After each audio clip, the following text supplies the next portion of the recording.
चौधरी बंसीलाल के बारे में, चौधरी देवीलाल के बारे में, चौधरी भजनलाल के बारे में, चौधरी छोटूराम के बारे में, अनेकों ऐसे ऐसे डस्टबिन में डालने जो जैसे लोग और राजनीति में स्थापित कर दिए, जिन लोगों ने शायद वो चमचागिरी के दम पे राज्यसभा गए, पानी मार के राज्यसभा में गए।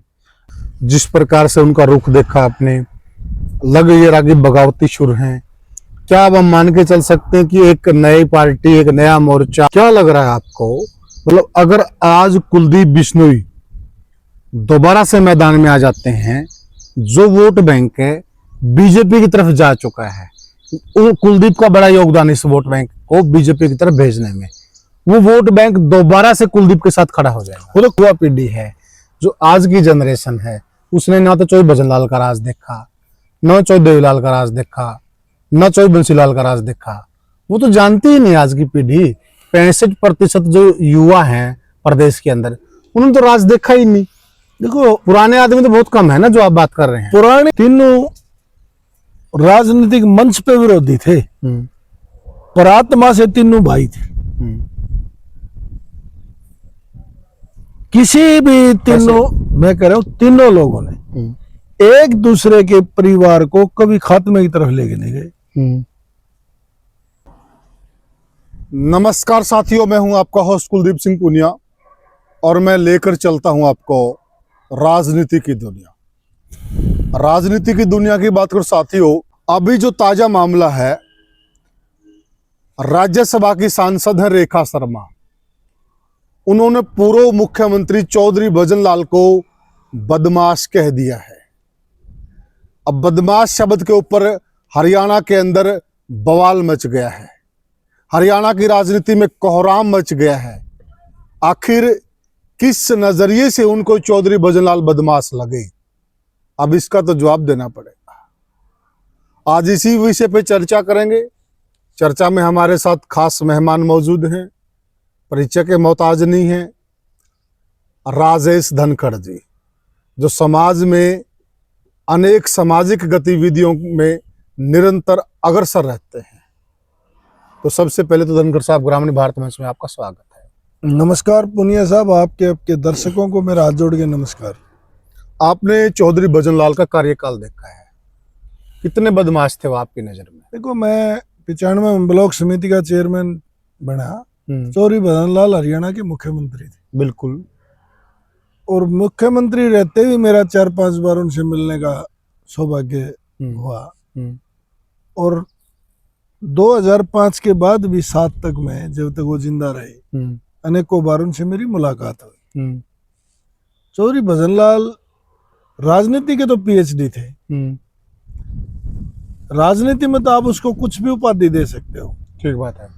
तोड़ फोड़ की, खरीद फरोख्त की। सही बात। यहाँ जो आदमी राजनीति करने के लिए आया तो वो राजनीति तो करेगा। हाँ, उसमें गुनाह क्या है? देखो, उस आदमी ने अपनी कला के दम पे पूरा जीवन राजनीति करी। किसी की गुलामी करके राजनीति चौधरी भजनलाल ने नहीं करी। वो उस बिरादरी से आ रहे थे, बिश्नोई समाज से। मांझू गोत था। पाकिस्तान में जो इलाका चला गया, वहां उनका जन्म हुआ। सरसामा आए, आदमपुर में आगे काम करा, पंचायत से चुनाव शुरू करा। ग्राफ रूटर पॉलिटिशियन थे, परंतु इतने सियाने और समझदार थे। तोड़ फोड़ की राजनीति करना, पार्टियों में अदला बदली करना, ये काम उन्होंने करके अपने राज को हथिया के प्रदेश के लोगों को 12.5 साल तक चीफ मिनिस्टर की कुर्सी पर रहे, मंत्री भी रहे, अनेकों सेंटर में भी मंत्री रहे अनेकों बार।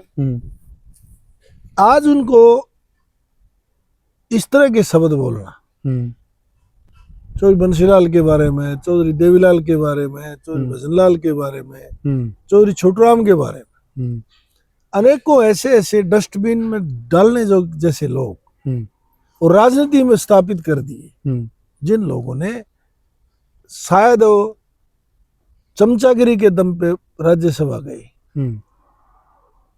पानी मार के राज्यसभा में गए। अगर वो लोग ग्राफ रूटर होते तो इस तरह की अभद्र भाषा का उपयोग नहीं करते। कुछ दिन पहले रामचंद्र जांगड़ा, चौधरी बंसीलाल पे, चौधरी देवीलाल पे, सब पे एक नाट्य जिसके घर में बच्चे रोटी नहीं देते हो चौधरी बंसीलाल, चौधरी देवीलाल, चौधरी भजनलाल पांगड़ियां उठाते हैं। ये देखा जाए ना, जो आप कह रहे हैं, पाकिस्तान से आकर यहाँ पर जिस प्रकार से चौधरी भजनलाल जी स्थापित हुए राजनीति के अंदर, एक एक धुरंधर नेता थे यहाँ। चौधरी देवीलाल धुरंधर नेता थे, चौधरी बंसीलाल धुरंधर नेता थे।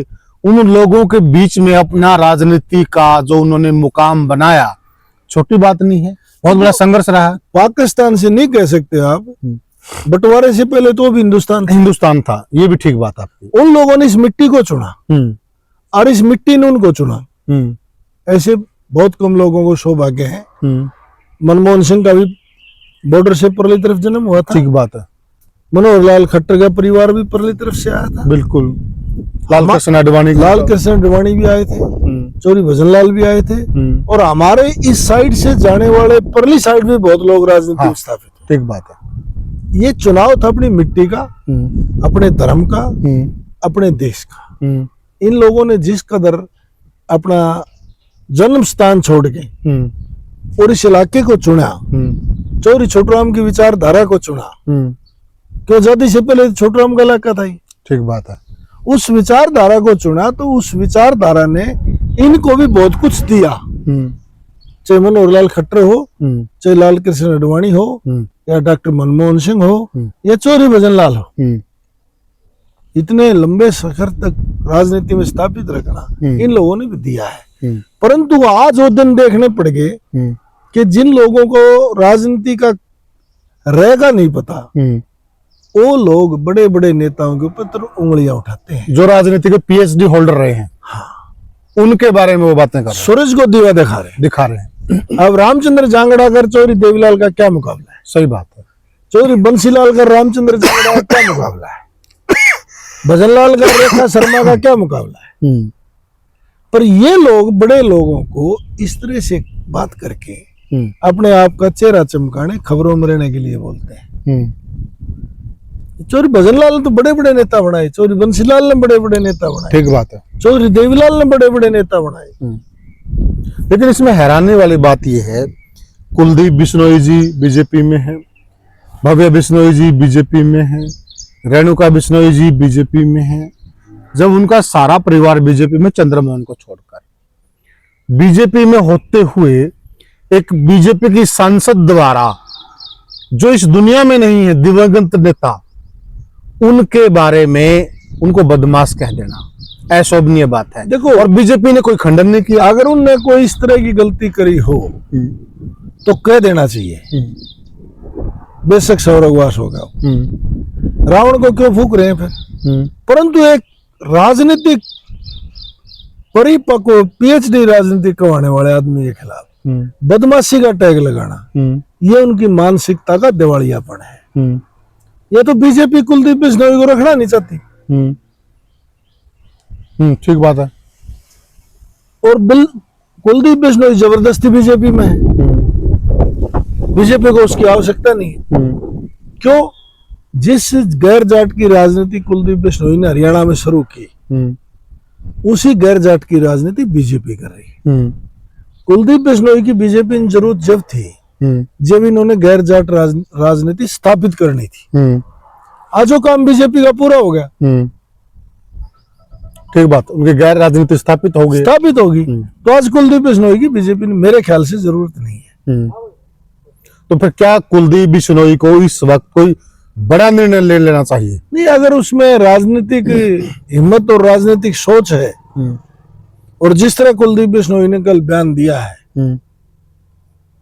तो उन्होंने मेहनत करनी पड़ेगी, संघर्ष करना पड़ेगा, चौधरी भजनलाल के सपनों का हरियाणा की बातें करनी पड़ेंगी, फिर ग्राउंड पे उतरना पड़ेगा। अगर ऐसी कमरे में बैठ कर 2 मिनट टीवी आगे फोन पे आके लाइव होके बात करेंगे तो फिर लाइव ही हो जाएंगे, हवाई बात हवाई रह जाएंगे। क्या लगता है, मतलब जिस प्रकार से उनका रुख देखा आपने, लग ये रहा कि बगावती शुरू हैं, क्या अब हम मान के चल सकते हैं कि एक नई पार्टी, एक नया मोर्चा जो गैर जाट परंपरागत वोट बैंक रहा चौधरी भजनलाल का, तो उसकी नुमाइंदगी करने के लिए कुलदीप बिश्नोई आ रहे हैं जनता के बीच में? देखो, वोट बैंक चौधरी भजनलाल का था, वो गैर जाट वोट मनोहर लाल का भी हो गया, वो गैर जाट आज बीजेपी का भी हो गया, वो गैर जाट एक दिन भजनलाल के साथ भी खड़ा था। वोट बैंक किसी के साथ नहीं होता, वोट बैंक उसके साथ जा है जो धरातल पे काम करे है, चाहे गैर जाट वोट हो चाहे जाट वोट हो। और ना गैर जाट या जाट की कोई राजनीति थी। चौधरी भजनलाल ने भी आप चीफ मिनिस्टर रहते हुए 4-4, 5-5 कैबिनेट के मंत्री जाट रखे हैं। और चौधरी भजनलाल क्या था, वो भी खुद जाट ही, वो खुद जाट ही है, बिश्नोई जाट है। एक पंथ बन जाना, सिख पंथ, बिश्नोई पंथ, भाई इस तरह से पंथों में चला जाना, कुर्ते बदलने से काम नहीं चलता, अंदर से तो वही थे ना। बिल्कुल ठीक बात है। परंतु उस आदमी ने किसी तरीके से भी राजनीति करी, कुलदीप बिश्नोई ने भी राजनीति को आगे बढ़ाने की कोशिश करी, परंतु वो जब से बीजेपी में गए उनको मिला क्या? अपने बाप की राजनीति का तो देन थी, अंदाज क्या है? चौधरी भजनलाल की विरासत तो अगर कुलदीप बिश्नोई अपने आप को वारिस मान रहे हैं तो चौधरी बंसीलाल की विरासत खत्म कर दी। और ऊपर से इस तरह के राज्यसभा के सांसदों का बयान देना, एक पूरे प्रदेश में रोष का माहौल है। तो हो सकता है कुलदीप को लोग ना चाहते हो, चंद्रमोहन को ना चाहते हो, परंतु चौधरी भजनलाल को चाहने वाले इस प्रदेश में बहुत ज्यादा लोग हैं। ठीक बात है। अगर चौधरी भजनलाल की विचारधारा को आगे बढ़ाया गया तो आज भी प्रदेश में 20-25% लोग चौधरी भजनलाल की विचारधारा से प्रभावित हैं। देखिए, एक ये वैसे तो ये बड़ा गहनता से विचार विमर्श करने का, विश्लेषण करने का विषय है। क्या लग रहा है आपको, मतलब अगर आज कुलदीप बिश्नोई दोबारा से मैदान में आ जाते हैं, जो वोट बैंक है बीजेपी की तरफ जा चुका है, कुलदीप का बड़ा योगदान इस वोट बैंक को बीजेपी की तरफ भेजने में, वो वोट बैंक दोबारा से कुलदीप के साथ खड़ा हो जाएगा। वो तो कुलदीप के ऊपर है, वो कितना लोगों में जाते हैं। और दूसरा, मैं आपको एक बड़ी स्पष्ट बात बता रहा हूँ, रोहतक में जो छोटूराम पार्क पे जो छोटूराम धर्मशाला है, उसमें सबसे ज्यादा चंदा भी चौधरी भजनलाल ने दिया है। हिसार के जाट धर्मशाला भी कह सकते हैं।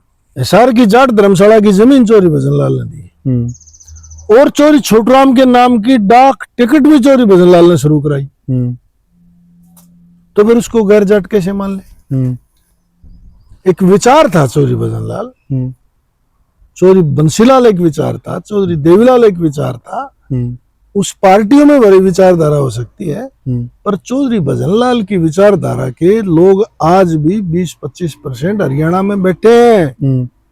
अगर समय रहते कुलदीप बिश्नोई उनको अपनी तरफ कर लेगा। आज आपको एक कमाल की बात बता रहा हूं, आज कुलदीप बिश्नोई और अभय चौटाला और चौधरी बंसीलाल का परिवार एक जगह खड़े हो जाओ, हरियाणा में राजनीति बदल जाएगी। ये तो तीनों लाल आपने एक जगह कर दी। अब बीजेपी में नहीं, तीनों बीजेपी में अबे तो नहीं थे, अभय सिंह नहीं थे तो दुष्यंत थे, उनकी रणजीत था, उनकी पार्टी भी अलग है, रणजीत था।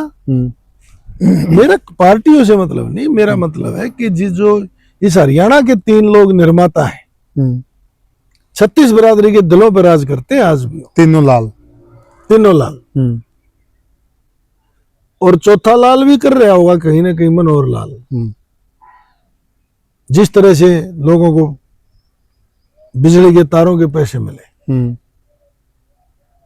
परंतु ये तीनों परिवार जिस दिन इकट्ठे हो जाएंगे उस दिन दिल्ली की सत्ता लेगी। भाई त्याग तो करना पड़ेगा, तीनों कौन से आज चीफ मिनिस्टर हैं। ठीक बात है। अगर ये तीनों लोग ये सब्र कर लें, अरे कोई बात नहीं, मिल के राज करेंगे, तो बड़ा आसान रास्ता है। ये तो आपने गजब का फार्मूला दे दिया। आप देखना, ये कल एक जगह इकट्ठे हो जाओ, ये जांगड़ा, रेखा शर्मा, राजकुमार सैनी, ये जो फड़दुल्ले बोलते अंडे जो ये एक भी हरियाणा में बैटरी लेके ढूंढे पा जाए तो मैंने बता दिया। और एक बहुत बड़ी बात है, हरियाणा में तीनों लालों का राज रहा। तीनों लालों में सबसे ज्यादा राज है चौधरी भजन लाल ने किया। हाँ, एक 6-7 महीने चौधरी बंसीलाल से ज्यादा किया। हाँ, 12 साल प्रदेश के वो मुख्यमंत्री रहे हैं। हाँ। तो तीनों लालों में सबसे ज्यादा टाइम तक चौधरी भजन लाल रहे हैं। और दोनों भी बहुत धुरंधर नेता थे, चौधरी देवीलाल हो, चौधरी बंसीलाल हो। उनके बीच में एक सदीवी राजनीति कैसे की जाती है? देखो ऐसा है, तीनों राजनीतिक मंच पे विरोधी थे, पर आत्मा से तीनों भाई थे। किसी भी तीनों, मैं कह रहा हूं तीनों लोगों ने एक दूसरे के परिवार को कभी खात्मे की तरफ लेके नहीं गए। राजनीतिक पार्टियों के विरोध एक दूसरे के होते हैं। ये शायद हुड्डा के टाइम में शुरू हुआ, जब चौधरी ओम प्रकाश, ये 2005 के बाद। हाँ, सुरेंद्र सिंह का एक्सीडेंट, चौटाला साहब की सजा, और चौधरी बंसीलाल और चौधरी भजनलाल दोनों कांग्रेस में रहते हुए कोसे ने कांग्रेस नहीं छोड़ी। ठीक बात है। चीफ मिनिस्टर तो बदलते रहे, कभी एक दूसरे के लोगों की टिकट कटवाने की फॉर्मूला नहीं अपनाया। इन तीनों लोगों ने चिंतन करना चाहिए, सब्र करना चाहिए। और कुलदीप बिश्नोई ने तो ये क्या अपना पुराना इतिहास भुलाकर एक मंच पे जिस प्रकार से आप कह रहे हैं जितनी आसानी से आ सकते हैं? नहीं, मैं तो कौन सा इनका मीडिएटर हूं भाई। अगर मेरे को जिम्मेवारी दे तो मैं एक दिन में इकट्ठा करूं। अच्छा, है आपके पास ऐसा फार्मूला? फार्मूला की रात चाहिए आ जाए ना, जूत खाओ और रेखा शर्मा दुर्गाड़ खाओ, मैं क्या करूंगा? जांगड़ा देवीलाल ने बंसीलाल ने गाड़ बक देगा, रेखा शर्मा भजनलाल ने बक देगी, राजकुमार सैनी जाटा ने बक देगा, कोई जाट ने पकड़ के गैर जाट को गाड़ बकवा देंगे।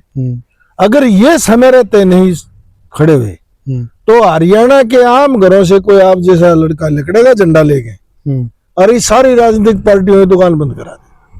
अच्छा, मतलब एक ऐसी क्रांति आएगी? आप बिल्कुल आओगी, 100% आओगी। अच्छा, क्यों लग रहा आपका ऐसा? छत्रप से दुखी हो गए। 3-4 लोग तो हैं, बंसीलाल परिवार के साथ हैं, देवीलाल परिवार के साथ हैं, भजनलाल परिवार के साथ हैं।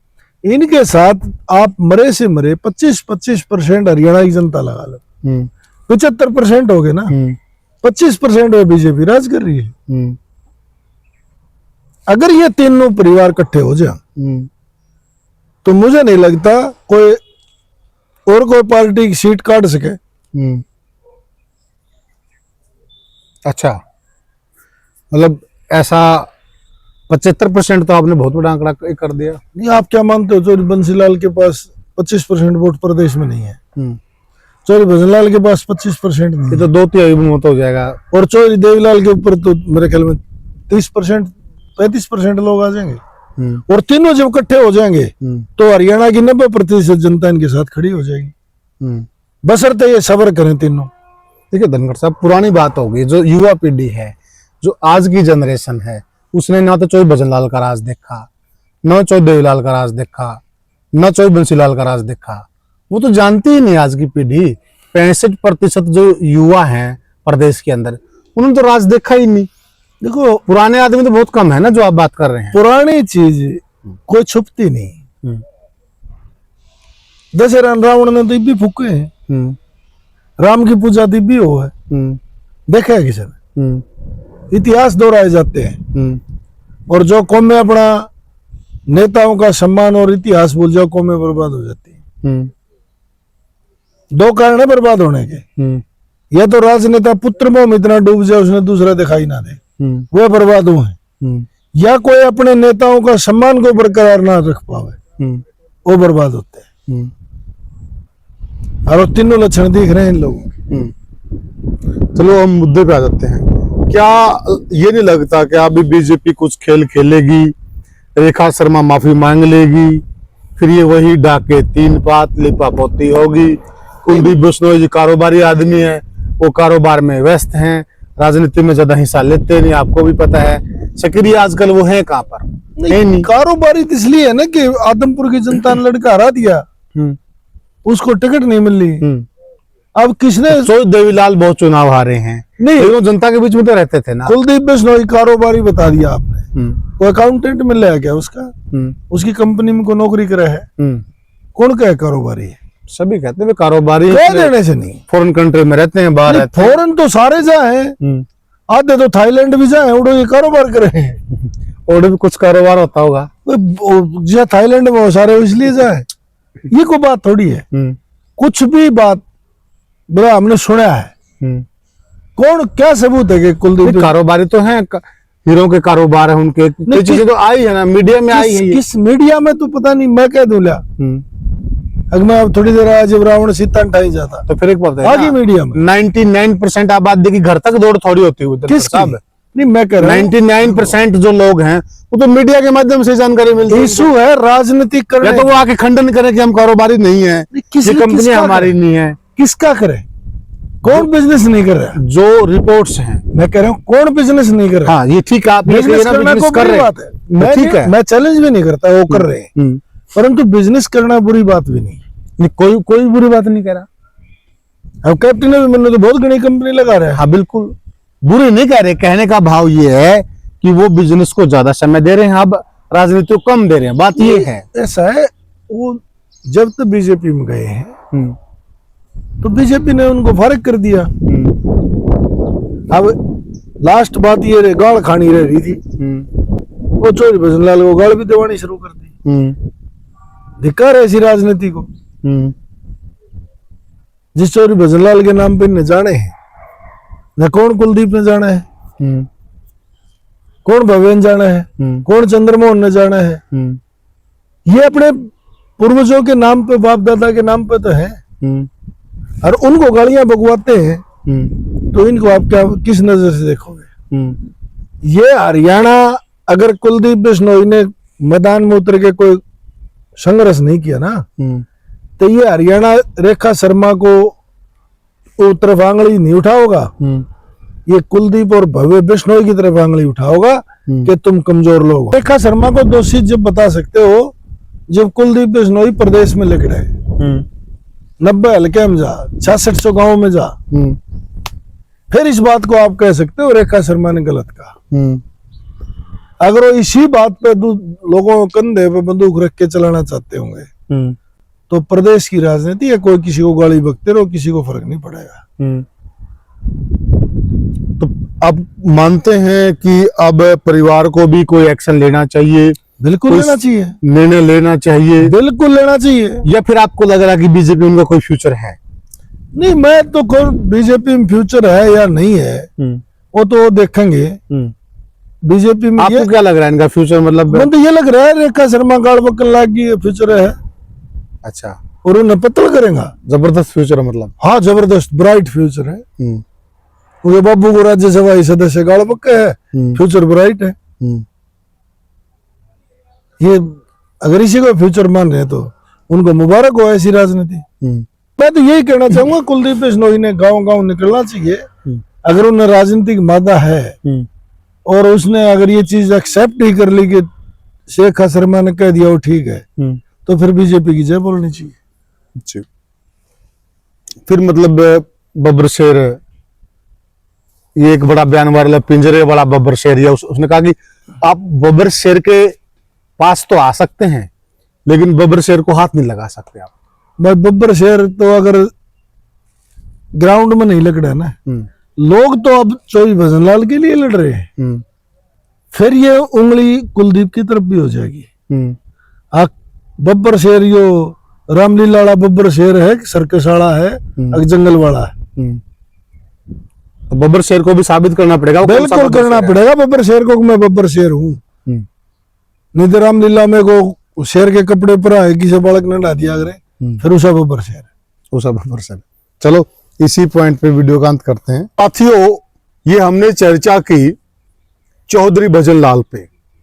एक दौर था हरियाणा के अंदर 3 लालों की तुत्ती बोलती थी, अगर ये लाल ठीक नहीं तो फिर ये लाल, अगर ये लाल भी अच्छा नहीं तो ये लाल। पूरे हरियाणा की राजनीति लालों के इर्द गिर्द घूमती थी। और आज उन्हीं लालों को बदमाश कहा जा रहा है, उन्हीं लालों पर अभद्र टिप्पणियां की जा रही हैं, उन्हीं लालों के इतिहास को तोड़ मरोड़ कर पेश किया जा रहा है। कैसे दिन आ गए हैं आखिर? क्या अब समय आ गया है भजनलाल परिवार को, कुलदीप, इनका मुंह तोड़ जवाब देना चाहिए और अलग राजनीति की राह चुन लेनी चाहिए? आप क्या मानते हैं? आप क्या सोचते हैं? आपके क्या विचार है? कमेंट सेक्शन में जरूर बताइएगा। फिर मिलेंगे किसी और वीडियो में किसी और मुद्दे पर। तब तक के लिए राम राम।